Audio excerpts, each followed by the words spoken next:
branco já. Manda agora Deus fazer uma arca, manda Noé fazer uma arca. Noé então tem aquele diálogo com Deus, aquela conversa com Deus. Noé, quem sabe, estava orando, então se levanta da sua oração, quem sabe faz uma reunião com a sua família e diz assim: olha, é o seguinte, eu acabei de ter uma conversa com o meu Deus, e Ele disse que é para mim construir uma arca, que Ele vai mandar chuva para destruir essa terra. Eu acredito que seus filhos não duvidaram na hora, porque Noé era um homem íntegro, um homem que servia a Deus de verdade, um homem que tinha um testemunho diante dos seus filhos. Sabe o que acontece? Noé então agora começa a construir essa arca então, e começa a construir, faz toda a arca agora, e o que acontece? Noé chega para suas famílias e diz, e começa agora a falar: vamos entrar na arca, porque Noé prega 120 anos e apenas 8 pessoas se salvam. Apenas Noé e suas famílias entram na arca agora. E quando Noé entra na arca, Noé agora, o próprio Deus fecha a porta. Eu acredito que passa um dia, passa 2 dias, e os seus filhos chegam para ele e diz: pai, será que Deus vai mandar chuva sobre a terra? Será que realmente o Senhor ouviu a voz de Deus? A dúvida começa a chegar. Assim é comigo e contigo. Por mais que nós temos convicção que Deus está conosco, ou que Deus falou que vai fazer o milagre, mas as reveses da vida, as preocupações, as dificuldades, o vento ao contrário sopra tão forte que nós começamos a desacreditar de Deus, que nós começamos a fazer os nossos problemas maior do que Deus, e isso faz nós perder a visão e a crença no próprio Deus que servimos. E foi o que aconteceu com os filhos de Noé. Acredito eu que eles chegam agora no 4º dia e diz: pai, eu acho que o Senhor está ficando louco, o Senhor já está um pouquinho velhinho, eu acho que o Senhor ouviu demais, porque foi Deus que criou o ser humano, eu acho que Deus não vai mandar chuva sobre a terra. Eu acredito que Noé, acreditando no Senhor, olha para os seus filhos e diz assim: olha, o meu Deus que eu sirvo, Ele não se engana, se Ele falou, está falado, se Ele falou, Ele vai cumprir aquilo que Ele falou. E Noé então, com o coração queimando, com aquela convicção que Deus havia falado para ele, sabe o que acontece? E agora dá 6 dias e nada de chover. Sabe o que acontece? Os seus filhos agora, quem sabe, começam a ficar preocupados e dizer: Deus, meu Senhor, será que o nosso Deus vai mandar chuva? Será que o nosso pai não se enganou? Sabe o que acontece? Diz a Bíblia Sagrada, quando dá o seu 7º dia, o número da perfeição de Deus, quando dá o número 7, os 7 dias, começa a pingar, começa a chover sobre a terra. Eu acredito que um dos filhos de Noé vai na janelinha lá em cima, coloca a mão para fora e vê que cai um pingo da água e desce correndo, quem sabe diz: pai, já está pingando lá fora. Eu acredito que Noé olha sorrindo, acreditando em Deus e falando para os seus filhos: o nosso Deus não fala em vão, quando Deus fala, está falado e acabou. Se Deus escreveu, não tem borracha do diabo que apague. Sabe o que acontece? Diz a Bíblia Sagrada que Deus agora abre a janela e as comportas dos céus e manda chuva sobre a terra. Sabe o que eu quero lhe dizer?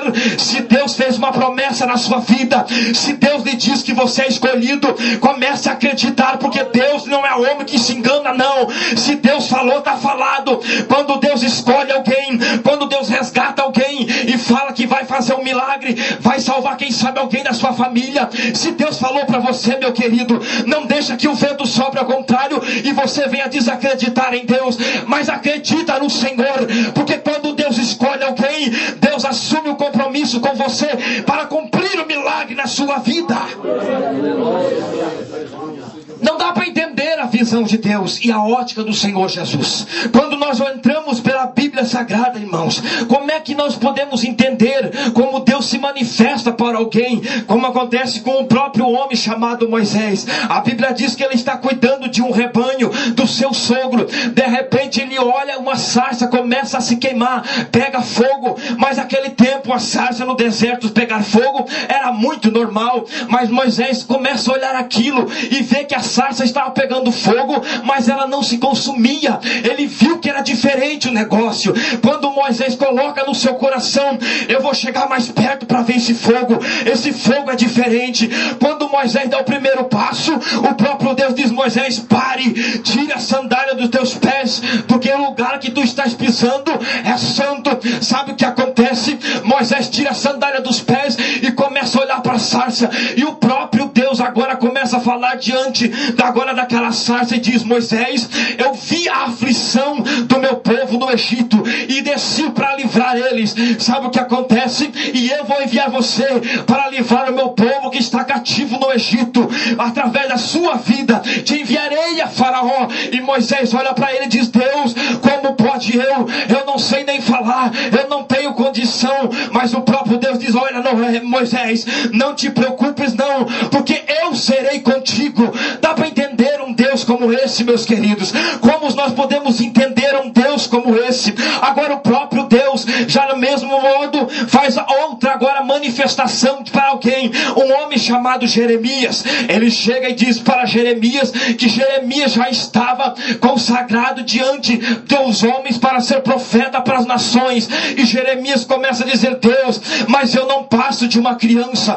E o próprio Deus de Jeremias: não digas não passo de uma criança, porque eu serei contigo para onde quer que tu fores. Pelejarão contra ti, mas não prevalecerão. Dá para entender um Deus que nós servimos, queridos, que quando nós estávamos lá no ventre da nossa mãe, o nosso Deus já estava vendo a nossa cara, Ele já estava escrevendo a nossa história aqui na terra e contando quantos passos você daria aqui na terra. Pode ter certeza. E a história que Deus escreveu de você não é uma história triste, de derrota, não. É a história para que você vai vencer, vai triunfar na face da terra, para glorificar o nome do Senhor Jesus Cristo.